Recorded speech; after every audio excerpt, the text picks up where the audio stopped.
Hello friends. അപ്പോൾ ഇന്നൊരു day in my life video ആണ്. അപ്പോൾ ഇന്ന് നമ്മൾ ഇഡ്ഡലിയാണ് ട്ടോ ഉണ്ടാക്കിയത്. അപ്പം തലേന്ന് തന്നെ നമ്മൾ അതിന് വേണ്ടിയിട്ട് അരിയും ഉഴുന്നും കുറച്ച് ഉലുവയും ഇട്ട് കഴിഞ്ഞാൽ നല്ല സോഫ്റ്റ് ഉണ്ടാവും. നമ്മൾ ദോശ ഉണ്ടാക്കുകയാണെങ്കിൽ അതേമാതിരി ഉലുവ ഇട്ട് കഴിഞ്ഞാൽ നല്ല ക്രിസ്പി ആയിട്ടുണ്ടാവും കേട്ടോ. നമ്മളെപ്പോഴും ഇത്തിരി ഒരു 1/4 സ്പൂൺ ഉലുവ എപ്പോഴും ചേർക്കാറുണ്ട്.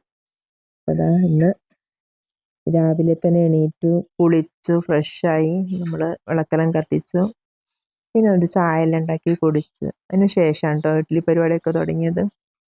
അപ്പോൾ നമുക്ക് ഒരു ചായ കുടിക്കുമ്പോഴായിക്കോട്ടെ, ഭക്ഷണം കഴിക്കുമ്പോഴായിക്കോട്ടെ, എന്തായാലും ആ സമയത്ത് എവിടുന്നാന്നറിയില്ല പല കഥകളും ഞങ്ങൾക്ക് ഇങ്ങനെ വന്നുകൊണ്ട് നിൽക്കും. എനിക്ക് അത് ഭയങ്കര ഇഷ്ടമാണ്.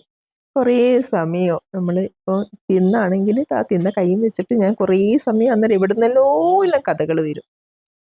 ആ കഥകൾ ഇങ്ങനെ പറയുമ്പോൾ നമ്മളെ കൂടെ ഇരുന്ന് നമ്മളെ ഹസ്ബൻഡ് എണീറ്റ് പോയി കൈ കഴുകി എവിടെല്ലോ എത്തിയിട്ടുണ്ടാവും. എന്നാലും തിരിച്ചു വരുമ്പോൾ ഞങ്ങൾ ആ കൈ വെച്ചിട്ട് തന്നെ കഥ ഇങ്ങനെ തുടർന്നുകൊണ്ട് നിൽക്കും.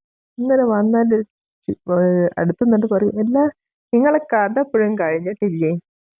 നിങ്ങൾക്കത് ഭയങ്കര ഇഷ്ടമാണല്ലേ, ഈ ഭക്ഷണം കഴിക്കുമ്പോഴെല്ലാം ഇങ്ങനെ കുറേ കഥകൾ ഇങ്ങനെ പറയും. ആ സമയത്താണ് നിങ്ങൾക്ക് ഇങ്ങനെ എവിടുന്നെല്ലോ എല്ലാം കഥകൾ എത്തുമെന്ന് പറയും." അങ്ങനെ ഞങ്ങൾ രാവിലത്തെ ഭക്ഷണമൊക്കെ കഴിഞ്ഞാൽ ഇഡ്ഡലി മറ്റേ ചട്നി, സാമ്പാറൊക്കെ ഉണ്ടായിട്ടുണ്ട് കേട്ടോ. ഇതൊക്കെ കഴിച്ച് കഴിഞ്ഞ് നമ്മൾ ഉച്ചക്കത്തെ പരിപാടിയിലേക്ക് വന്നു. ഉച്ചക്കത്തെ പരിപാടി ഇതാ, കുറച്ച് സോയാബീൻ ഇത് ലേശം ഒന്ന് റോസ്റ്റ് മാതിരി ആക്കാമെന്ന് വിചാരിച്ചു. പിന്നെ അത് നമ്മൾ ലേശം ഒന്ന് എല്ലാവർക്കും അറിയാമല്ലോ, ഒന്ന് വേവിച്ച് ഇതാക്കിയിട്ട് പിന്നെ റോസ്റ്റ് ആക്കി. പിന്നെ ഇതാ കുറച്ച് മീൻ കൊണ്ടുവന്നിട്ടുണ്ട്. മീൻ കട്ട് ചെയ്ത് കൊണ്ടുവന്നു കേട്ടോ. പാര എന്തൊക്കെയോ കൊണ്ടുവന്നിട്ടുണ്ട്. പിന്നെ കുറച്ച് ചിക്കൻ കൊണ്ടുവന്നിട്ടുണ്ട്. അപ്പോൾ കൊണ്ടുവരുമ്പോൾ പിന്നെ ഒന്നിച്ചായിരിക്കും എല്ലാം കൂടെ കൊണ്ടുവരില്ല.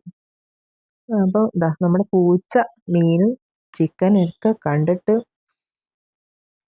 അടുത്തൊന്നും പോകുന്നില്ല. ഞാൻ 2-3 തവണ ഇട്ട് കൊടുത്തു, എന്നിട്ടൊന്നും ആള് മതിയായിട്ടില്ല. വീണ്ടും ഇട്ട് കൊടുത്തു. അപ്പോൾ ഇതാ വേറെ ഓരോരുത്തങ്ങളായിട്ട് വരുന്നുണ്ട്. അപ്പോൾ അവർക്കൊക്കെ ഓരോ വീതങ്ങൾ കൊടുത്തു. അവരും കഴിക്കണ്ടേ. അങ്ങനെ അതൊക്കെ കൊടുത്തു കഴിഞ്ഞ് നമ്മൾ ഭക്ഷണമൊക്കെ ഓരോന്നായിട്ട് ഉണ്ടാക്കി. പിന്നെ ഇതാ കോവക്ക ഉപ്പേരി എല്ലാം ഉണ്ടായിട്ടുണ്ട്. പിന്നെ ചോറ് ഇതൊക്കെ നമ്മൾ ഒന്നിച്ച് തന്നെയാണ് അത് എല്ലാം കൂടെ ആക്കൽ. അപ്പോൾ ഒരു ട്രിപ്പിന് അതൊക്കെ കഴിയുമല്ലോ. അപ്പോൾ എല്ലാം കൂടെ ഇതാ ചിക്കൻ കറിയെല്ലാം ഇതാ തിളച്ചുകൊണ്ട് നിൽക്കുന്നുണ്ട്. ചിക്കൻ കറി, മീൻ കറി, കോവക്ക ഉപ്പേരി, സോയാബീൻ റോസ്റ്റ്, ചോറ് എല്ലാം കൂടെ ഒക്കെ ഉണ്ടായിട്ടുണ്ട്. എനിക്ക് പൊതുവേ ഭക്ഷണം ഉണ്ടാക്കുമ്പോൾ പലതരം വേണം.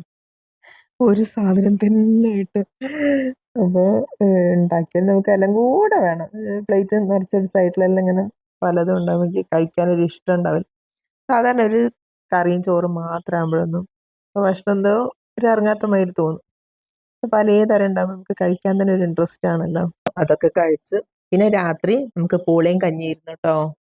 അപ്പോൾ അതും എല്ലാം കഴിച്ച് നമ്മൾ സുഖമായിട്ട് ഉറങ്ങി.